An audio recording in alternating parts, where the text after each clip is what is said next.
தெய்வத்தின் குரல் இரண்டாம் பாகம் புராணம் பல வரலாறுகளிடை தொடர்பு பகுதி 3. ராமேஸ்வரம், வேதாரண்யம், பட்டீஸ்வரம் என்ற 3 க்ஷேத்திரங்கள் மேலே சொன்னவை மாதிரி கிட்டே கிட்டே இருப்பவை அல்ல. ராமேஸ்வரம் ராமநாதபுரம் ஜில்லாவில் தெற்கு சமுத்திர கோடியில் இருக்கிறது. வேதாரண்யம் தஞ்சாவூர் ஜில்லாவில் ஒரு கோடியில் சமுத்திர கரையில் திருத்துறைப்பூண்டி தாலுகாவில் இருக்கிறது. அதே ஜில்லாவில், ஆனால் அதற்கு ரொம்பவும் தள்ளி கும்பகோணத்துக்கு பக்கத்தில் பட்டீஸ்வரம் இருக்கிறது. இப்படி ஒன்றுக்கொன்று தூரத்தில் உள்ள ஸ்தலங்களில் ஒரே வரலாறு சரடு மாதிரி இழையோடுகிறது என்றால் அதை பொய்யென்று சொல்ல முடியாதுதானே.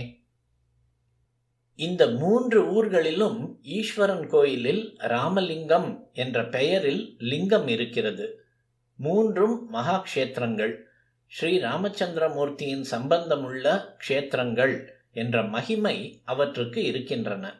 அதோடு கூட இந்த 3 இடங்களிலும் நாராயணாவதாரமான ஸ்ரீராமன் லிங்க பிரதிஷ்டை பண்ணியிருக்கிறார் என்பதால் சைவ வைஷ்ணவ ஒற்றுமைக்கும் இவை பலம் கொடுப்பதாக இருக்கின்றன. இதல்லாமல் மற்ற விசேஷங்களும் கொண்ட க்ஷேத்திரங்களாக இவை இருக்கின்றன. பாரத தேசத்தின் 4 கோடிகளில் உள்ள 4 முக்கிய க்ஷேத்திரங்களான சார்தாம் எனப்படும் சதுர்தாமங்களில் வாசஸ்தானங்களில் ராமேஸ்வரம்தான் தட்சிணத்துக்குரிய பெரிய க்ஷேத்திரமாக இருக்கிறது. வடக்கே பத்ரிநாதம், மேற்கே சோமநாதம், கிழக்கே புரி ஜெகநாதம், தெற்கே ராமநாதம் என்பவையே சார்தாம். வேதாரண்யம் சுதந்திர போராட்டத்தின் போது உப்பு சத்தியாகிரகம் நடந்த ஊர். திருமறைக்காடு என்பதாக 3 தேவாரமும் பெற்ற ஸ்தலமாக அது இருக்கிறது. இங்கே வேதங்கள் ஈஸ்வரனை பூஜித்து திருக்காப்பு செய்த கதவை திறக்கும்படியாக அப்பர் சுவாமிகள் பதிகம் பாடினார். திருஞான சம்பந்தர் பாடல் பாடி மறுபடி மூடும்படி செய்தார். பட்டீஸ்வரம் என்பது காமதேனுவின் 4 பெண்களில் ஒன்றான பட்டி பூஜித்த க்ஷேத்திரம். மேலே திரு ஆவடுதுறையில் சொன்னது போல பசு பூஜித்த க்ஷேத்திரங்கள் அநேகம் உள்ளன. திரு ஆமாத்தூர் என்று பன்ருட்டி அருகே அப்பரோடு சம்பந்தமுள்ள ஸ்தலம் இருக்கிறது. அங்கேயும் பசு பூஜித்திருக்கிறது. அப்படிப்பட்ட ஒரு ஊர் பட்டீஸ்வரம். ஞான சம்பந்தமூர்த்தி குழந்தை நல்ல வெயிலில் ஈஸ்வர நாமாவை சொல்லிக்கொண்டு ஆடி பாடிக்கொண்டு வருவதை பார்த்து ஈஸ்வரனே மனமுருகி பூதங்களை கொண்டு சுப்பிரமணிய அவதாரமான அந்த பிள்ளைக்கு ஊர் பூராவும் முத்துப்பந்தல் போட்டு வெயில் தெரியாமல் வரவழைத்து கொண்ட க்ஷேத்திரம் பட்டீஸ்வரம். 400-450 வருஷங்களுக்கு முன்னால் தஞ்சாவூரிலிருந்து ஆண்டு வந்த நாயக்க ராஜாக்களுக்கு மந்திரியாக இருந்த மகான் கோவிந்த தீட்சிதருக்கு இந்த ஊரில் ஒரு தனியான வசீகரம் இருந்தது. இந்த கோவிலுக்கு அவர் விசேஷமாக திருப்பணிகள் செய்திருக்கிறார். அம்பாள் சன்னதியில் அவருக்கும் அவருடைய பத்னிக்கும் பிம்பங்கள் இருக்கின்றன. ராமலிங்க சம்பந்தத்துக்காக இந்த 3 க்ஷேத்திரங்களை பற்றி சொல்ல வந்தேன். அகஸ்தியர் திருக்கல்யாண காட்சி கண்ட இடம் என்று ஒரே சம்பவத்தையே பல க்ஷேத்திரங்களில் சொல்வது மாதிரி இல்லை இந்த 3 ஸ்தலங்களில் உள்ள ராமலிங்க பிரதிஷ்டை. ஒவ்வொரு பிரதிஷ்டைக்கும் வெவ்வேறு காரணம் இருக்கிறது. ராவணனை கொன்றதால் ராமருக்கு 3 தோஷங்கள் ஏற்பட்டன. முதலாவது, ராவணன் விஸ்ரவஸ் என்ற மகர்ஷியின் பிள்ளையானதால் பிராமணன் என்பது. அவனை சம்ஹாரம் செய்ததால் ராமருக்கு பிரம்மஹத்தி தோஷம் உண்டாயிற்று. சிவலிங்க பிரதிஷ்டை பண்ணி இந்த தோஷத்தை அவர் போக்கிக் கொண்ட இடம்தான் ராமேஸ்வரம். இப்போது ராம ராவண யுத்தத்தை ஆரிய திராவிட சண்டை என்று சில பேர் சொல்வது அடியோடு தப்பு என்பதற்கு இதைவிட வேறு ப்ரூஃப், சான்று வேண்டாம். ராமாயணத்தை பொய் என்று தள்ளினால் ராம ராவண யுத்தத்தையும் அடியோடு தள்ளத்தான் வேண்டும். இந்த யுத்தத்திற்கு மட்டும் ஹிஸ்டாரிக்கல் பேசிஸ், சரித்திர அடிப்படை இருக்கிறது என்று சொல்லக்கூடாது. ராமாயணம் நிஜம் என்று ஒப்புக்கொண்டால் அதிலே ராவணனை பற்றி திரும்ப திரும்ப ரிஷிபுத்திரன், வேதாத்தியாயனம் பண்ணினவன், சாமகானம் செய்தே பரமேஸ்வரனை திருப்திப்படுத்தி கைலாசத்துக்கு அடியிலிருந்து மீண்டவன் என்றெல்லாம் சொல்லி இருப்பதையும் ஒப்புக்கொள்ளத்தான் வேண்டும். எங்களுக்கு பிடித்ததை மட்டும் ஒப்புக்கொள்வோம், பாக்கியெல்லாம் கட்டுக்கதை என்றால் அது முறையான வாதத்தில் சேராது. ராமாயண புஸ்தகத்தில் எழுதி வைத்தது இருக்கட்டும், பிரத்யக்ஷமாக தெரிகிற மாதிரி இந்த லோகத்திலேயே மிக பெரிய பிராகாரங்களோடு ராமேஸ்வரத்தில் கோவில் இருக்கிறது. சரித்திரக்காரர்களே ஒப்புக்கொள்கிறபடி ஆயிரக்கணக்கான வருஷங்களாக அங்கே ராமர் பிரம்மஹத்தி தோஷம் நீங்குவதற்காக பிரதிஷ்டை செய்த லிங்கம் என்று ராமநாத சுவாமியை சொல்லி தேசம் பூராவும் வழிபட்டு வந்திருக்கிறது. இதனால் ராவணன் பிராமணன் என்ற நம்பிக்கைக்கு மாறாக தமிழ்நாட்டில் பூர்வீகர்கள் நினைத்ததே இல்லை என்று தெரிகிறது. ராவணன் பிராமணன் என்பது மட்டும் இல்லை, அவன் மகாவீரன். லோகங்கள் எல்லாம் கிடுகிடுவென்று நடுங்கும்படியாக பண்ணினவன். கார்த்த வீரியார்ஜுனனையும் வாலியையும் தவிர தான் சண்டை போட்ட அத்தனை பேரையும் ஜெயித்தவன். இப்படிப்பட்டவனை கொன்றதால் வீரஹத்தி தோஷமும் ஸ்ரீராமனுக்கு உண்டாயிற்று. இந்த தோஷத்துக்கு பிராயச்சித்தமாகத்தான் ராமர் வேதாரண்யத்தில் ராமலிங்க பிரதிஷ்டை செய்தார். பிராமணன் வீரன் என்பது தவிர ராவணனுக்கென்று வேறு பெருமைகளும் உண்டு. அவன் நல்ல சிவபக்தன், வீணை வாசித்து பாடுவதில் நிபுணன். இம்மாதிரி நல்ல அம்சங்களை சாயை என்பார்கள். சாயை என்றால் ஒளி, நிழல் என்று இரண்டு அர்த்தமும் உண்டு. மரகத சாயே என்று மீனாட்சியை சொல்கிற போது மரகதம் போன்ற ஒளி உடையவளே என்று அர்த்தம். ஒளி என்பது பெருமை வாய்ந்த குணங்களை எல்லாம் குறிப்பிடும்.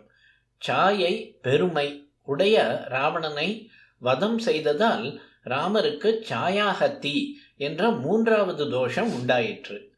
இது தீருவதற்காகத்தான் அவர் பட்டீஸ்வரத்தில் ராமலிங்க பிரதிஷ்டை செய்து பூஜை பண்ணினார். சாஸ்திரப்படி பார்த்தால் ராவணனை சம்ஹரித்த மனுஷருக்கு பிரம்மஹத்தி, வீரஹத்தி, சாயாஹத்தி என்ற மூன்று தோஷங்கள் ஏற்பட்டுத்தான் இருக்க வேண்டும். பதித பாவனனான ராமச்சந்திரமூர்த்திக்கு வாஸ்தவத்தில் தோஷமே ஏற்பட முடியாதுதான். எவன் பெயரை ஸ்மரித்தாலே சமஸ்த மகா பாபங்களும் ஓடிப்போகுமோ அப்படிப்பட்ட தாரக நாமனான ராமன் தனக்கே பிராயஷ்சித்தம் பண்ணிக்கொள்ள வேண்டியதே இல்லைதான். ஆனாலும் அவர் இந்த பூலோகத்தில் ஐடியல் மனுஷியராக வாழ்ந்து காட்ட வேண்டும் என்றுதான் நரவேஷம் போட்டுக்கொண்டு வந்திருந்தார். ஒவ்வொரு சின்ன காரியத்துக்கும் கூட சாஸ்திரத்தில் என்ன சொல்லியிருக்கிறது என்று பார்த்து பார்த்தே அந்த பிரகாரம் பண்ணினார்.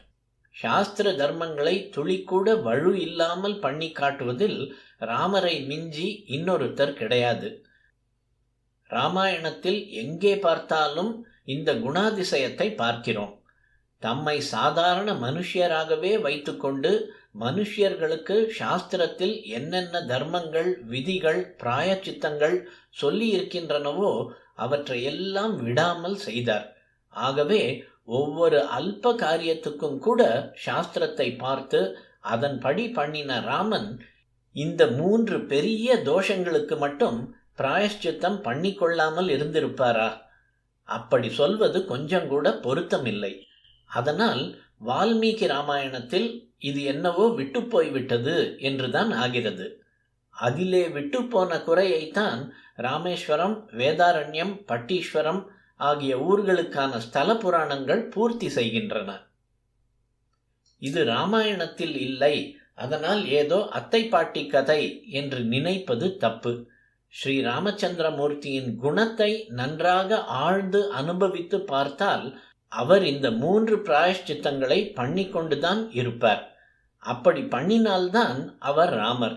ஆகையால் ஏதோ காரணத்தால் ராமாயணத்தில் விட்டுப்போன இந்த விஷயத்தை சொல்கிற ஸ்தல புராணங்கள் தான் அவருடைய மனோபாவத்துக்கும் சரித்தத்துக்கும் காண்டக்டுக்கும் பூர்த்தியை தருகின்றன என்ற தெளிவு உண்டாகிறது.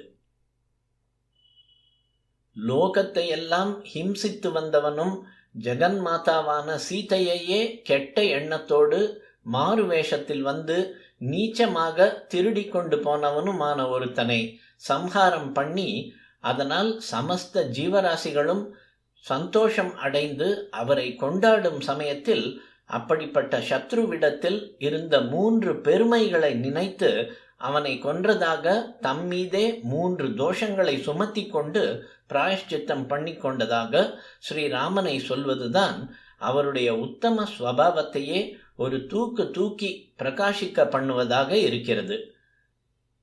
லிங்க பிரதிஷ்டை பண்ணினது ஹரிஹர அபேதத்துக்கு ஒத்தாசை செய்கிறது.